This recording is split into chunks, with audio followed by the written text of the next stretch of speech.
managers. We don't trust our accountants. We don't trust our lawyers. We don't trust MTV. We just trust our fans and ourselves.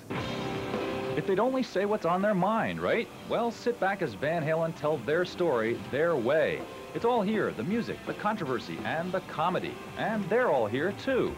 Eddie, Alex, Michael, Dave, and Sammy. I'm one of those people that you either love or hate, you know. I'm not in the gray area too much. And it's so funny, some reviewers really go after me.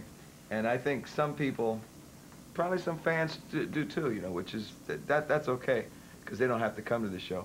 But the reviewer that comes to review the show, there's still some people that don't like the fact that I've replaced someone in this band, that it's a new band, and they don't like to accept it. They haven't accepted the fact that the music's changed a little bit, that the new person in this band has made things a little bit different, and there's some people that will not accept it. I don't even think about it. I don't think about the past at all. I mean, this is what we're doing now, and I mean, the past had its good moments too, but this is like good moment every moment. Well, let's look at some of those good moments from the past from the beginning. Because in the beginning, Eddie and Alex were Dutch. Eddie was 6 and Alex was 8 when the Van Halens moved from their native Amsterdam to Pasadena, California.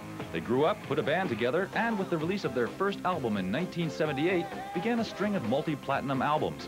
They toured the world, made outrageous videos, and in 1984 scored their first #1 single with Jump. And then suddenly, at the peak of the original lineup success, David Lee Roth split. When Dave quit the band, Alex, Mike, and I were just pretty devastated, really. We were just sitting there going, now what, you know?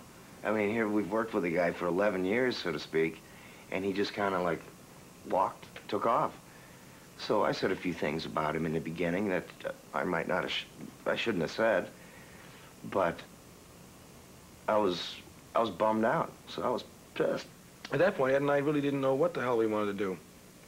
People were calling Ed, Brian May, Pete Townsend, Phil Collins, a number of people, and we were not quite sure whether we wanted to do a all-star record, just different people on a different song, or whether to just remain Van Halen.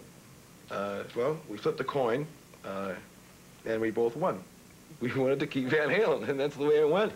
And then Sammy walked in, and that was it. When there's too much traffic, I can't pass, no. I was driving down through the desert, going on vacation in my car, in the I Can't Drive 55 box, okay? And I was hauling butt doing about 120, and actually I was cruising. And a CHP comes up, pulls me over. I said, oh man, I'm going to jail now. He said, you Sammy Hagar? I said, yeah. And I said, hey, you didn't see the video, did you? And he goes, yes, I did. But you want to hang on a second? So he goes back to the car and says, takes me back to the car, and he says, we have an APB for you. And he gets on the radio and calls in, and I hear these 3 guys in the background laughing and saying, hey, man, Hagar, what's happening? What are you doing? I said, well, I'm going on vacation. Who's this? He says, Eddie, Michael, and Alex. I said, yeah, what do you guys want? I said, we want you to join the band. I said, all right. Drove down, checked it out. That's my story. The funny thing is, Sammy told me just recently that he told his wife that when he heard that Dave left the band, he said, I bet you these guys are going to call me. The very first time we met, he actually came down to 5150, the studio, and he and his manager met with Alex and I.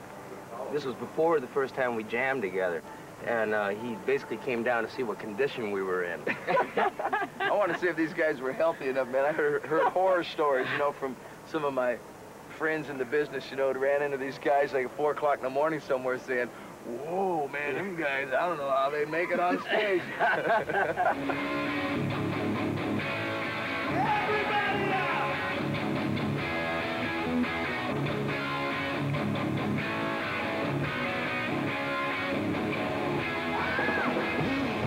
Can't really blame Sammy for wanting to check these guys out. Their musicianship was exceeded only by their reputation. Here was a band that would contractually demand a bowl of M&Ms for their dressing room and then demand that the brown ones be removed. But they were a band with a plan, centered heavily on Eddie's astounding guitar playing and David's mouth. They started out as an extremely loud, full-tilt bar band and quickly worked their way up from kings of the Southern California club circuit to worldwide prominence. But Hagar had a burgeoning solo career going too. He too was touring the world and selling millions of records on his own. And he had already done the band thing as the singer in Montrose. So what would you do? Yeah, it was driving me crazy. I had my band on hold. You know, I had guys that I loved that I'd been playing with for 9 years. And, you know, they were sitting there on hold, you know, and also pressuring me like, man, you're crazy. What do you know, why? You know, it's like, we've got everything we want. You know, the album's platinum, you know, we just did a huge, successful tour, and, you know, everything's really happening. I was saying, yeah, well, it's good enough reason to change to me.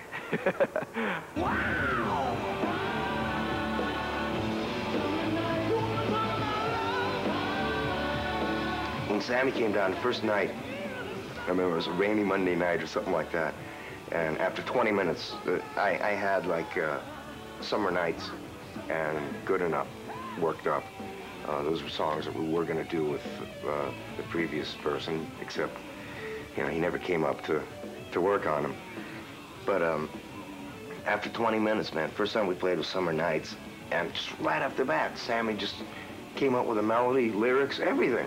I mean, I was going, where's this guy from, you know? I took the tape home that night, I listened to it, and I went, whoa, there's really something special here. And Eddie calls me about 3 in the morning going, hey, man, what do you think? I says, yeah, it's happening.